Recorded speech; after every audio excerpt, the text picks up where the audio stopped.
A Bola Não Para está no ar para você que acompanha através do canal de São Paulo, na Vivo TV, canal 26 Fibra da Vivo, também pelo site do canal de São Paulo, canal sp.com.br e no meu canal no YouTube. Se inscreva lá, canal do Fred Júnior, toda semana, uma entrevista inédita falando de esporte para você. E com muito prazer, vamos para o outro lado do mundo, vamos ao Japão. Nosso contato com o Renato Leite, ele que é líbero da Seleção Paralímpica, a seleção que vai jogar agora os Jogos Paralímpicos em Tóquio, no Japão, né? Houve uma mudança de planos, né? A Olimpíada já foi realizada já em 2021, a Paralimpíada também em 2021, mas a gente na torcida para que o Brasil consiga um excelente resultado. Já foi assim em 2016, vem sendo assim, né? O Brasil Paralímpico com grandes resultados, e a gente espera mais uma vez, e estamos na torcida para que seja dessa maneira em Tóquio, no Japão. Então, nosso contato com o Renato. Renato, muito obrigado por atender aqui o A Bola Não Para. Tudo bem com você? E Renato, como estão as coisas no Japão? Tudo jóia, graças a Deus, Fred. Aqui, a nossa preparação, estamos aclimatando, já estamos aqui há uma semana, né, na cidade de Hamamatsu, uma cidade bem bacana, bem brasileira, e está sendo fantástica, assim, a experiência. O povo bem acolhedor mesmo, está sendo bem legal para rumo ao nosso objetivo aí, que é o pódio olímpico. Claro, com certeza. E antes de a gente falar um pouquinho da seleção, tudo, Renato, eu gostaria que você contasse a sua história. A Bola Não Para é como se fosse uma biografia, sabe? Onde o atleta, o esportista profissional ligado ao esporte conta a sua trajetória. Renato, eu queria que você contasse um pouquinho, antes de chegar ao momento paralímpico, né? Você começou jogando futebol, é isso, né, Renato? Queria que você contasse um pouquinho da sua história, da sua caminhada.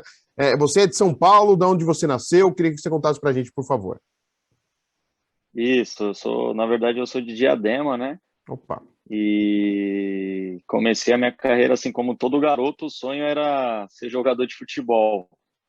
E sempre, eu costumo dizer que o meu primeiro ídolo esportivo foi o Ayrton Senna, acompanhando as corridas Legal. do nosso ídolo esportivo Ayrton Senna, né? Eu nasci na década de 80 e via o meu pai ali acompanhando e via aquela determinação desde criança naquele cara que transbordava determinação, vontade de vencer, e comigo foi diferente. Tudo que eu faço eu sempre coloco a minha alma e com uma vontade de vencer tremenda. E o meu sonho era se tornar um atleta dentro das quatro linhas, só que era o futebol, né? A região que eu nasci ali saiu inclusive até alguns jogadores e era um nível muito bom. E na época futebol é muito concorrido. E eu sou um cara assim que eu gosto de ter os meus objetivos, ter o meu alvo, só que ter também a cabeça no lugar, de ter uma estratégia para chegar, e se você não conseguir alcançar aquele objetivo, você precisa trilhar um outro caminho, né? Eu vim de família humilde, comecei dentro do futebol, treinei com o Durval, o Lima, do Santos, o Durval, que foi campeão mundial Sim, sim. no Santos, né? No Botafogo ali de Santa Catarina, fiz testes em outros clubes também, e aí houve algumas frustrações, como acontece na nossa vida, dentro Deixa eu do aproveitar, esporte. você falou do Durval, né? Ele ali na região do Jabaquara, ele tinha ali, né? Ele tinha um projeto ali. Era ali Isso, que você participava, é isso que eu. tinha, era, Que isso. legal, que legal. Eu treinei ali com o Durval e com o Lima, exatamente. Oh, que Ali legal. foi, E que, teoricamente, o meu primeiro clube, assim, sabe? Projeto que eu participei, treinei, a minha base foi ali com eles. e que dupla, hein? Apenas campeões pelo Santos, campeões mundiais, já começou muito bem, né, Renato? É, exatamente. E aí foi isso, as coisas foram acontecendo e meu pai sempre falou assim para eu nunca parar de estudar. E só que dentro do esporte, você sabe, viver como atleta no nosso país é muito difícil. Graças a Deus, esse cenário, a cada ano que passa, está mudando. Principalmente o movimento paralímpico, ele vem numa crescente e está mudando também isso, né? Mas precisa evoluir muito, porque o esporte, ele ultrapassa a barreira, ele reabilita, ele te sociabiliza, sabe? Então, essa é uma das nossas lutas, uma das minhas lutas também, por isso que eu faço parte aí dessa militância também, os atletas pelo Brasil, faço parte do Conselho dos Atletas Paralímpicos também, entendeu? Então, essa é a nossa luta aí para que as novas gerações tenham um suporte melhor, né? E aí foi quando o esporte na minha vida sempre teve presente. Só que aí chegou uma hora, essa barreira de viver somente do esporte, né? As frustrações de às vezes você querer entrar num clube e não conseguir. Que posição você E jogava, aí, Renato? Desculpa cortar. Que posição você jogava, não, Renato? tá. Eu jogava de segundo volante ou quarto zagueiro. Pô, O legal. Durval gostava de me trazer para quarto zagueiro, que eu tinha uma saída de bola boa também. E na onde eu nasci, ali na região que eu nasci, tinha muito cara bom, do meio para frente, né? Então eu costumo dizer, em qualquer outra região que eu ia, eu sempre jogava do meio para frente. O pessoal me dava a 10 e a faixa. Mas na onde eu nasci, Você jogou para eu tinha que trás. jogar de zagueiro, eu tinha que É, jogar para trás, porque era muito cara fera ali no meio para frente. Tinha muito camisa 10. E entendi. aí foi isso, o Durval gostava que eu jogasse assim de quarto zagueiro, que eu tinha uma saída boa, eu chegava firme também, né, nos atacantes. Só que aí eu acabei, foi quando eu acabei começando a trabalhar cedo, porque o futebol não me dava o sustento, na verdade o esporte, né, e meu pai também não conseguia me bancar, e eu acabei trabalhando como empacotador. Eu sempre fui uma pessoa muito dinâmica e acabei arrumando um emprego, e aí prosperei muito nesse emprego. Foi bem na época, eu até costumo dizer essa historinha, economicamente falando, né? Hoje também que eu trabalho dentro do mercado financeiro, A gente e vai aí falar sobre você isso vê a também. evolução. É bacana. Então foi bem naquela década lá de 90, 94, 95 que eu Mudança. arrumei um emprego. Hum. Uma mudança do Cruzeiro para o Plano Real, né? E o meu salário mínimo era R$ 97 em 1996 e eu fazia R$ 250 por semana de caixinha. Eu trabalhava no mercado de alta Ó, renda, então eu ganhava muito dinheiro com 14 anos, entendeu? Eu cheguei a ganhar salário muito mais que meu pai. Meu pai ficou até assustado. Ele foi até no mercado ver, então a gente teve eu consegui prosperar assim de maneira muito boa com pequena idade. Então, a minha maturação também foi muito à frente das crianças da minha idade ali, entendeu? Eu comecei a trabalhar com 14 anos, de 13 para 14. Então, a minha maturidade, ela veio, assim, de maneira rápida, né? precoce, eu costumo dizer. Só que eu nunca abandonei, rápido, eu nunca abandonei o esporte. Eu jogava a Taça da NAP na época, que era forte, né, na década de 90 ainda aqui no Brasil, Que era da que é uma Jovem das Pan, coisas, que né, era que a organizada gente pela quer, Jovem Pan, era que era, organizada pela Jovem Pan, era onde eu trabalhei por isso, 18 anos, viu, Renato? Trabalhei por lá exatamente. 18 anos. Ah, é? É. Legal. E aí eu jogava os torneios intercolegiais e continuando, né, estudando e trabalhando. Aí eu acabei terminando o terceiro colegial e foi bem na época ali daquela transição de 17 para 18 anos. Eu tinha acabado de completar 18 anos. O treinador, que é o Papel, o Antônio Carlos, ele assumiu o São Caetano. E o São Caetano estava naquela ascensão nos anos 2000. E aí eu falei, pô, tá, aí eu acredito que novamente acendeu aquela chance, sabe? Ele montou um projeto em Diadema, nós treinávamos em 2 períodos, ele assumiu toda a base do São Caetano, então ele treinava lá os garotos, a gente, né, eu, o meu xará, o Renato, o João Paulo, o Adriano Maradona, o Rodrigo Digão, todo mundo, e a gente ia jogar contra o São Caetano, que já era o time que ia disputar a taça de São Paulo. 2001 e 2002, em São Caetano. E aí foi ali que eu peguei e acabei pedindo as contas do mercado, né? Eu já tinha saído pedi a conta do mercado e foquei novamente no esporte, treinando em 2 períodos lá dentro desse projeto com o Antônio Carlos, que foi o meu treinador também.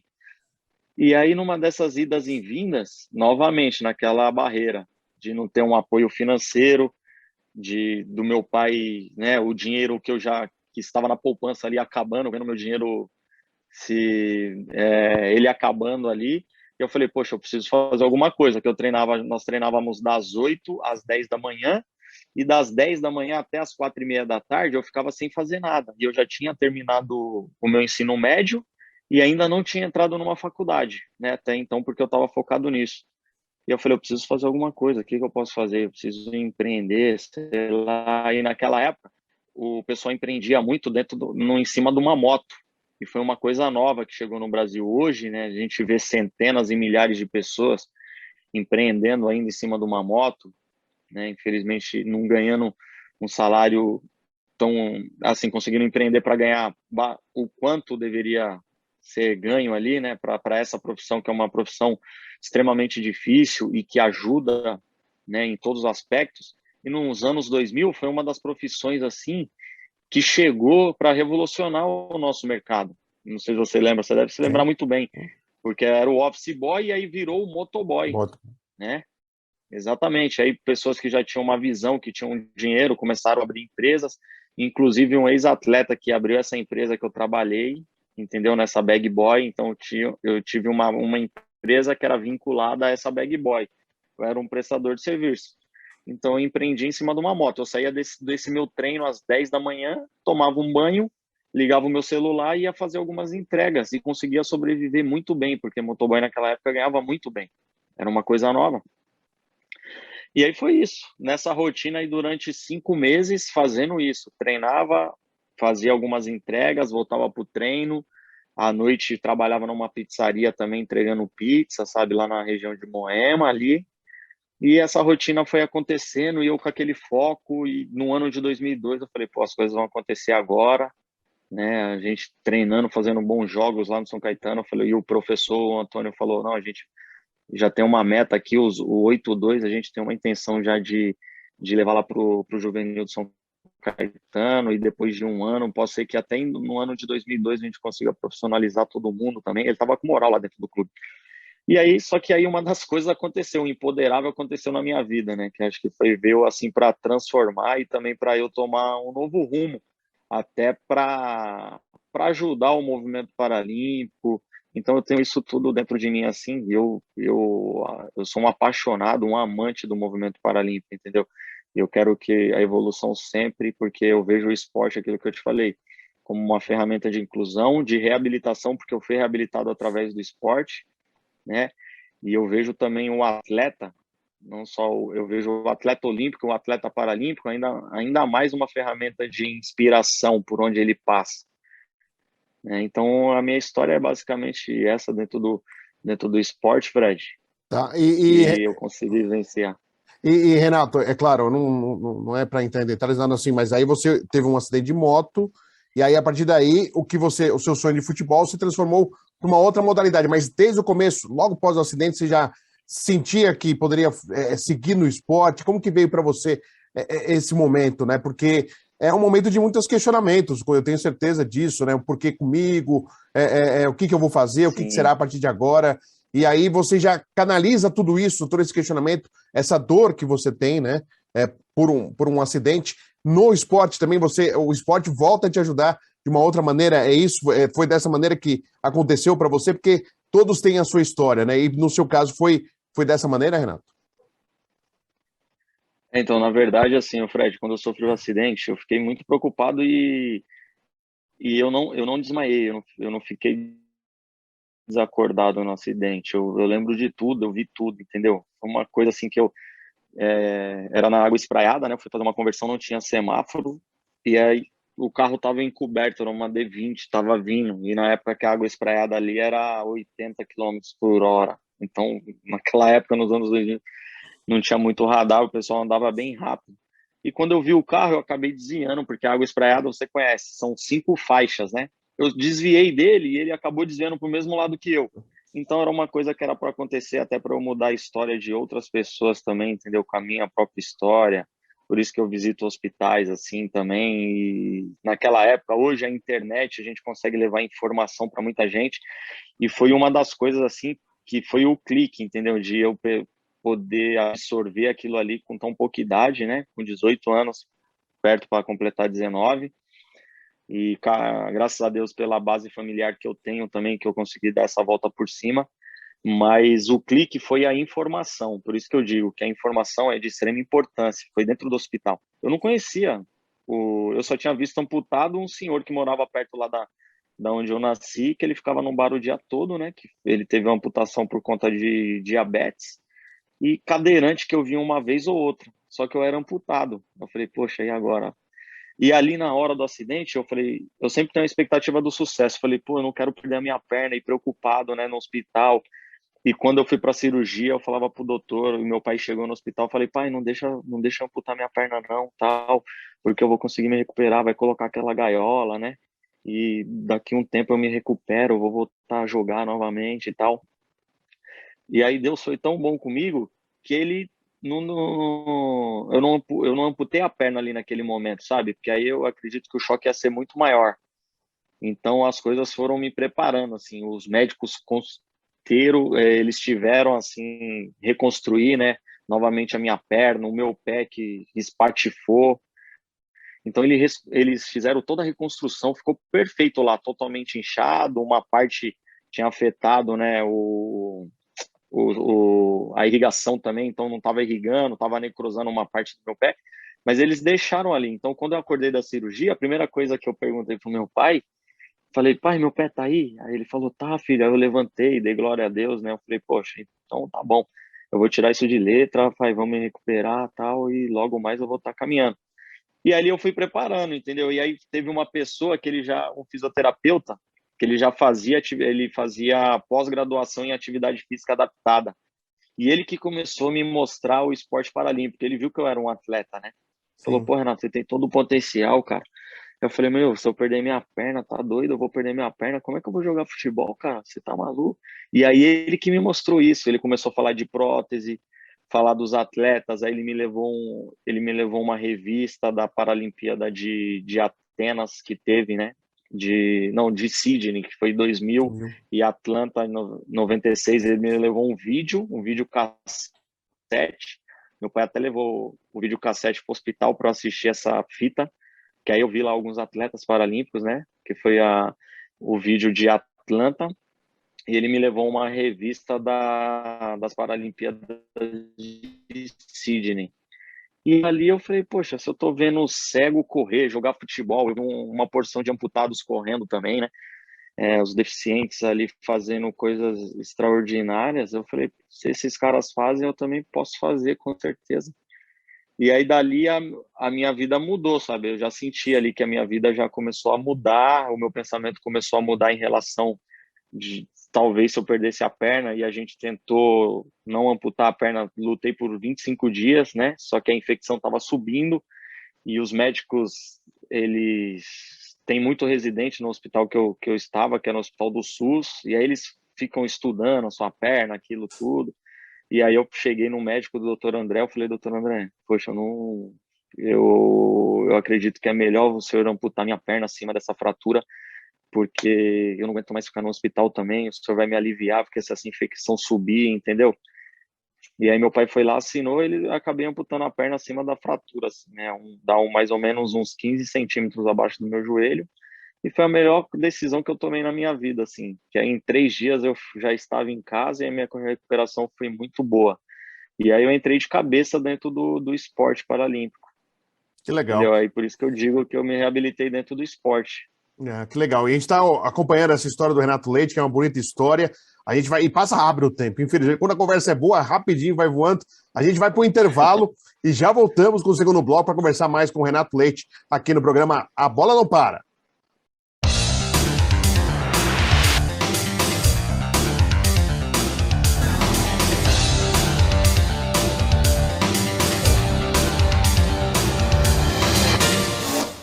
Tô aqui no Versa Brooklyn, vem aqui conhecer o decorado Senador Milton Campos 175, 2 dormitórios. Piquet, conta pro pessoal aí. 2 dormitórios, você vai ter unidades de 58 e 68 metros quadrados, com suíte, uma vaga de garagem.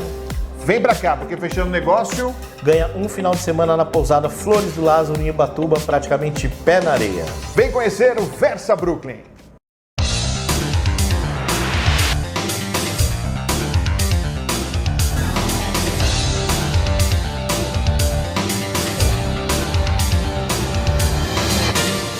Estamos de volta, a bola não para aqui no canal de São Paulo, através do canal 26 Fibra da Vivo. Vivo TV, canal 26 Fibra, tem o canal de São Paulo, acompanha o A Bola Não Para, toda segunda-feira, inédito, 20 horas, 8 da noite. E no meu canal no YouTube, se inscreva lá, canal do Fred Júnior, estou esperando sua inscrição, seu prestígio também, seu like na entrevista. E conversando com o Renato Leite, muito prazer, sempre com muita alegria conversando com o Renato Leite, contando a sua trajetória, que é líbero da seleção brasileira, da seleção paralímpica de vôlei do Brasil, está no Japão, vou usar o outro lado do mundo, ele está no Japão para jogar os Jogos Paralímpicos, vai participar representando o Brasil mais uma vez. Renato, você estava contando a sua caminhada, depois do acidente de moto, toda a sua luta ainda para não amputar a perna, depois você resolveu que amputar a perna e já disse que o esporte realmente o ajudou já nesse processo de recuperação.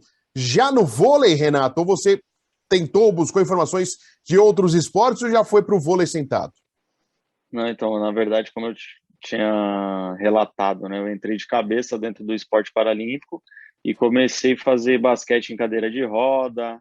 Eu tentei natação, porque ainda eu estava amputado, né? A minha intenção era entrar na natação, só que a piscina lá do Centro Olímpico estava em reforma, e aí eu acabei fazendo basquete em cadeira de roda, tênis de mesa em cadeira de roda e tênis de quadra também, porque eu ainda não era protetizado. E aí, assim que eu me protetizei, eu falei, eu com pensamento, né? Eu falei, eu vou pro atletismo. E aí tentei a minha carreira dentro do atletismo, e só que não obtive sucesso assim a nível internacional dentro do Brasil, porque ainda no ano de 2002, foi em 2002. Em fevereiro eu já comecei já a treinar, foi lá no Lar Escola São Francisco, onde eu fiz a minha reabilitação, e no Clube dos Paraplégicos de São Paulo. E aí eu disputei alguns torneios paralímpicos, comecei a ver as modalidades e mais ou menos em maio de 2002, maio para junho, eu me protetizei. E aí eu foquei, né? Eu falei, eu preciso focar no esporte para eu ter resultado, porque agora o meu objetivo é jogar, ir para um Mundial, ir para uma Paralimpíada, né? Para chegar num ápice aí como atleta e ser campeão, ouvir o hino nacional tocar e representar a nossa nação. E aí eu pensei no atletismo, me protetizei dentro do Brasil. Eu acabei sendo campeão aqui do circuito que teve aqui no Brasil. Só que o tempo a nível mundial era muito abaixo, porque eu usava uma prótese ainda ruim, sabe? Tá. Então teria uma prótese com nível melhor para conseguir esse tempo. Só que eu não tinha condição financeira e também o cenário paralímpico era outro, né? Não tinha os patrocinadores que tem hoje. O Comitê Paralímpico ainda estava engateando, então teria que ser por força própria ali para tentar o equipamento para conseguir o tempo e depois financiar a própria viagem. O apoio não era. Hoje não, hoje o atleta, se você chegar a nível de seleção, hoje você tem todo o apoio do Comitê Paralímpico Brasileiro, tem um governo federal também que dá um apoio por trás, né? Isso aí mudou em 2005, começou a ter um apoio do governo federal também em relação aos atletas, em relação aos atletas paralímpicos. Então foi quando o vôlei chegou em São Paulo em Sim. 2002, o voleibol. O treinador, o Ronaldo de Oliveira, ele tinha visto o vôlei em 2000, né, em Sydney, e ele falou, poxa, lá no Brasil está sendo desenvolvido várias modalidades paralímpicas. O Brasil é um país também do voleibol, além do futebol, eu vejo o país do voleibol somos nós, né? Está sempre aí na cabeça do voleibol convencional.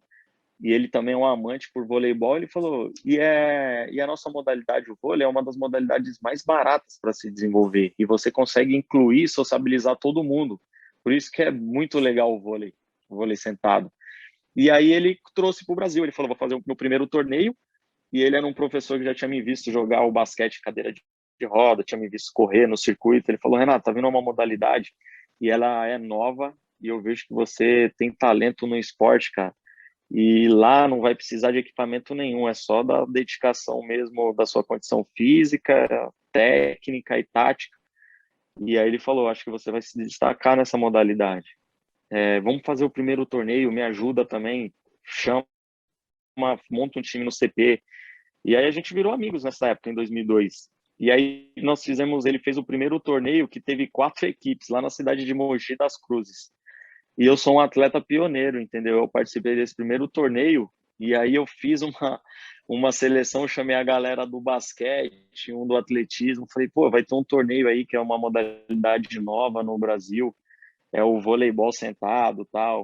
O pessoal ficou até meio assim, mas, pô, vai jogar voleibol arrastando a bunda no chão, e hoje é uma modalidade assim fantástica que o público adora, sabe? Porque tem emoção a Sim. todo ponto.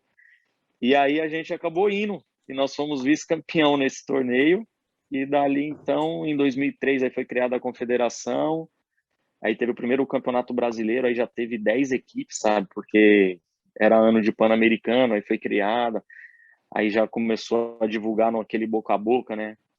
Vai sair a seleção que vai jogar os Jogos Pan-Americanos em Mar del Plata, e aí em 2004 ia ter a Paralimpíada em Atenas, E aí, dali já teve 10 equipes, que aí teve a primeira seleção brasileira, onde a gente jogou os Jogos Pan-Americanos, só que aí nós fomos para a final, e nós perdemos para os Estados Unidos de 3-1, e a gente não conseguiu a nossa vaga para a Olimpíada, né? Mas aí o trabalho é assim, nada é de imediato, você precisa trabalhar, conhecer, né, trabalhar arduamente ali para conquistar o seu objetivo. E só em 2007 que nós conseguimos ganhar o nosso primeiro título internacional, que foi o Pan-Americano em cima dos Estados Unidos, de 3-2, foi um jogaço, um jogo épico aqui no Brasil, que aí a gente conseguiu a nossa vara linda de Pequim. Legal. E Renato, sempre você jogou todas as posições e foi para ser líbero? Como que surgiu você ser líbero aí no vôlei centrado? Não, então, eu comecei jogando como levantador desde 2003, desde a primeira seleção. Eu sou atleta a nível mundial que tem o maior número de jogos pela sua nação. Legal. Não tem nenhuma estatística sobre isso, mas, assim, como titular, o maior número de jogos, né? Então, desde 2003 eu sou titular da seleção brasileira, só que foi em 2000 houve uma mudança que o treinador, que é o irmão do Zé Roberto, o Brasil, a gente era campeão, nós fomos campeões pan-americanos, em 2011 também eu jogando como levantador, aí em 2012 eu joguei a Paralimpíadas, nós ficamos em sexto lugar em Londres, o Brasil. Aí em 2013 foi quando ele pegou e falou, poxa, eu vou fazer uma coisa aqui porque a gente não acha um líbero. E ele falou que eu sempre tive uma leitura de jogo boa, né? E ele falou, isso foi uma coisa que fizeram na seleção olímpica, que descobriram o Escadinha, Sim, testaram o Serginho. Kid, vários ponteiros como líbero, inclusive o Giba. E aí foi onde descobriram o Serginho, que era um levantador também, e acabou virando o líbero ali. Ele falou, vou pegar o meu melhor jogador, o mais habilidoso que eu tenho, Renato, você vai ser líbero. Eu não gostei da ideia na época. Ah, é? Isso foi no final de 2013, o Mundial, ia ter o Mundial em 2014, né, em julho de 2014.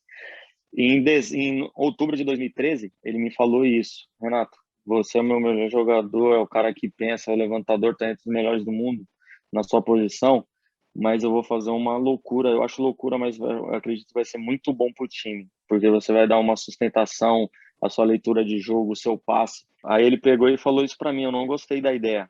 Falei, poxa, eu vou sair de um levantador e vou jogar de líbero, Fernando. Pô, isso é loucura, cara, não sei o quê. Seria melhor treinar outro cara. Ele falou, Renato, mas não tem. Eu já tentei, ele já tinha tentado 5, 6 líberos. Ele falou, cara, é você, eu acho que e ele acertou, ele é um cara que conhece muito de vôlei, mas também, né, é o irmão do Zé Irmão do Zé Roberto, né, Roberto, né? Guimarães. Vai falar o quê de um cara desse também? Fernando Guimarães, que é o irmão do Zé Roberto Guimarães. Fernando Guimarães. É, que... Foi isso, aí a partir dali que o Brasil, a gente começou a ficar no pódio a nível mundial, né? Porque o Brasil, nós fomos medalha de bronze no Mundial Sub-23. A gente sempre tivemos um time muito bom. Só que de 2005 para cá, o Brasil, depois que a gente conseguiu esse pódio em 2005 a nível mundial, a gente não conseguiu mais nenhum pódio, Caramba. entendeu? A não ser o Pan-Americano, né? Sim. Ganhando o Pan-Americano em 2011 em Guadalajara. Sim. E aí depois que eu fui para a Líbero, que a gente começou a ganhar, ser campeão a nível mundial, aí nós fomos vice-campeão mundial, eu fui eleito o melhor líbero do mundo em 2014, porque aí eu comecei a armar o jogo de trás ali também. Então foi uma das iniciativas que eu tomei e tal, que revolucionou também o jogo, entendeu?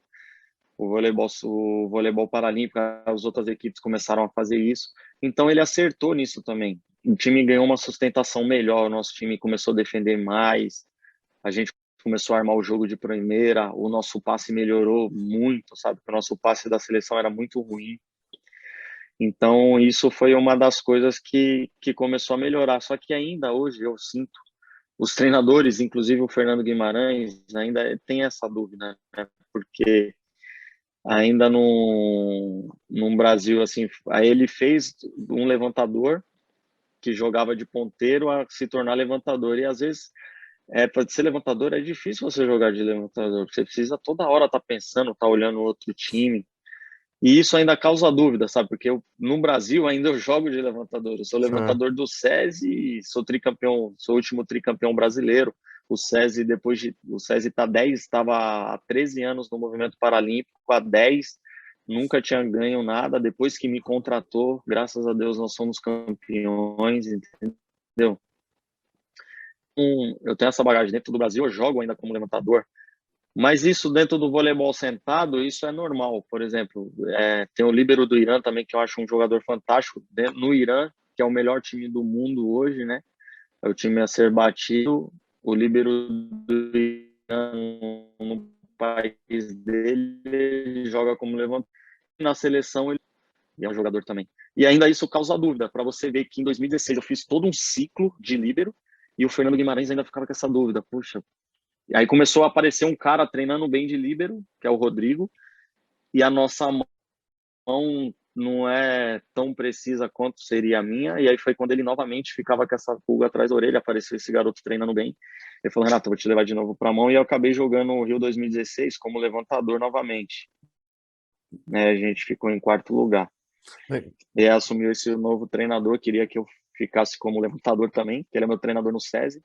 E aí, só que a gente aqui na seleção, a gente pegou e falou, né? Até os atletas, os outros jogadores, eles se sentem mais confiantes também quando eu tô na linha de passe, organizando ali a nossa defesa, sabe? E aí a gente foi medalhista também no Mundial, assim que o treinador, nós ganhamos a Copa América, e aí falou com o treinador, não, o Renato tem que ser líbero, e aí ele também acatou, mesmo não querendo essa ideia, sabe? Mas ele acatou pelo grupo. Sim. E aí, graças a Deus, a gente também fez um campeonato mundial muito bom. E agora eu vou jogar minha primeira Olimpíada como líbero, entendeu? Que legal, que legal. E Renato, só aproveitando, a gente está caminhando para o final da conversa, infelizmente, assim, claro que fica o convite mais para frente para novos papos, até porque a gente vai ter a gente está voltando para o presencial lá, o canal de São Paulo, a fazer os programas. Vou querer fazer questão, se você puder comparecer lá no estúdio para a gente também bater um papo pós Paralimpíada, para poder falar dos seus resultados e falar mais ainda da sua carreira, que é uma brilhante carreira no vôlei sentado. Mas e o mercado financeiro, como que entrou na sua vida? Você tem um apoio importante, gostaria que você falasse, Renato, é importante você falar também desse apoio e ao homem do mercado financeiro. Se eu precisar investir, posso falar com você, é isso, Renato? Eu dou meus pitacos aí também na área de investimentos, né? Mas eu sou especialista em negócios internacionais. E aquilo que eu te falei desde o começo, ver como atleta no Brasil é bem complicado. Eu sou um cara muito dinâmico, gosto de aprender novas coisas todos os dias. Eu sou pós-graduado em atividade física adaptada e também tenho um curso em Comex, né? Um curso na Aduaneiras aí em Comex, comércio exterior. E aí eu acabei entrando no comércio exterior depois que eu coordenava a escolinha de esportes do Colégio Augusto Laranja, depois que a dona faleceu. Os familiares brigaram ali um pouco, acabando com a parte esportiva, eles queriam que eu continuasse lecionando, mas só que no corpo docente, e eles falaram, Renato, só que as suas ausências atrapalham aqui o colégio, né?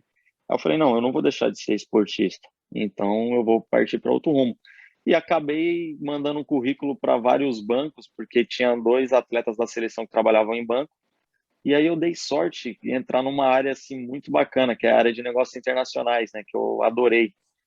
E aí ali eu comecei a me destacar, eu digo que eu sou um vendedor nato, e ali eu consegui destaque, fui aprendendo, aí eu fiz o meu curso de Comex, fui me desenvolvendo, e em 2016, no final de 2016, eu acabei pedindo a conta dessa instituição, e para abrir a minha própria empresa, né? E falei, poxa, eu preciso levar o que eu conheço aqui de benefícios para os meus clientes, melhorar a rentabilidade e tudo. E aí foi quando eu consegui a ABIT, a corretora de câmbio. Hoje eu sou um correspondente.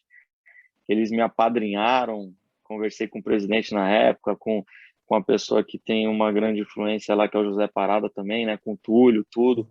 E aí a nossa conversa fluiu assim de maneira muito bacana. É uma empresa, uma baita empresa que eu tenho um orgulho de pertencer também, assim, de ser um prestador de serviço lá dentro. Tem colaboradores fantásticos e é muito legal, uma empresa que gosta de esporte. O presidente, né, o seu Túlio, é um amante do esporte, os filhos também adora muito, praticam também.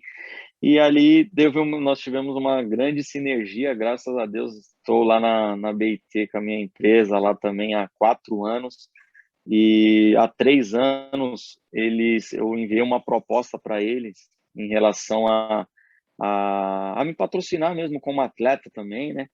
Até para ter essa imagem vinculada a um atleta paralímpico, é uma coisa que está em ascensão, em crescimento, todo o movimento paralímpico. Então, eu digo que a BIT não patrocina só o Renato Leite, mas ela patrocina o movimento paralímpico, porque eu levo o nome da BIT para todos os cantos dentro do movimento paralímpico, entendeu? Então, eu sou muito grato também a eles, que são pessoas assim extremamente engajadas no que fazem, né?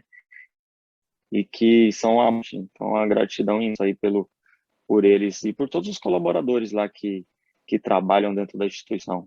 Legal. Renato, foi um prazer falar com você. Pode contar aí comigo e com a Bola Não Para, sempre para divulgar o esporte paralímpico. Eu já fiz alguns trabalhos com a Federação Paulista de Esporte para Cegos, para os deficientes visuais, também para o Instituto Nova Visão. Eu conheço o comitê, eu conheço ali a sede ali na Imigrantes do Comitê Paralímpico, já fui lá, até lá já vi as instalações, já vi as competições. O Misael, que é o presidente do Comitê Paralímpico, era meu ouvinte quando eu trabalhava na Jovem Pan. Eu conheci o Misael quando era um grande atleta do futebol de salão, né?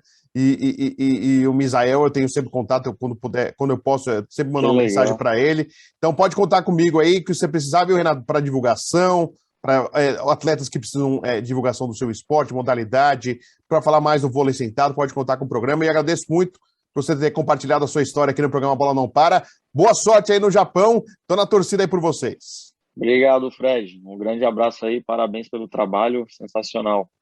E aí você já é um cara também engajado aí dentro do movimento, deu para ver você falar. O Misael também é um grande amigo meu aí, já de longa data. Claro, eu já falei até inclusive com o Misael, já falei, pô, Misael, você precisa participar comigo lá. Estou esperando aí, quem sabe aí futuramente ele possa participar também. Um abração, viu, Renato? Boa sorte, sucesso para você. Tá bom, querido, um abraço. Fica com Deus aí. Obrigado, hein, cara. Deus abençoe, até mais. Falamos com o Renato Leite, o nosso convidado hoje no A Bola Não Para, que volta semana que vem. Nós somos longe hoje, fomos até o Japão. Semana que vem tem mais A Bola Não Para para você. Fico te aguardando na próxima segunda-feira, a partir das 8 da noite.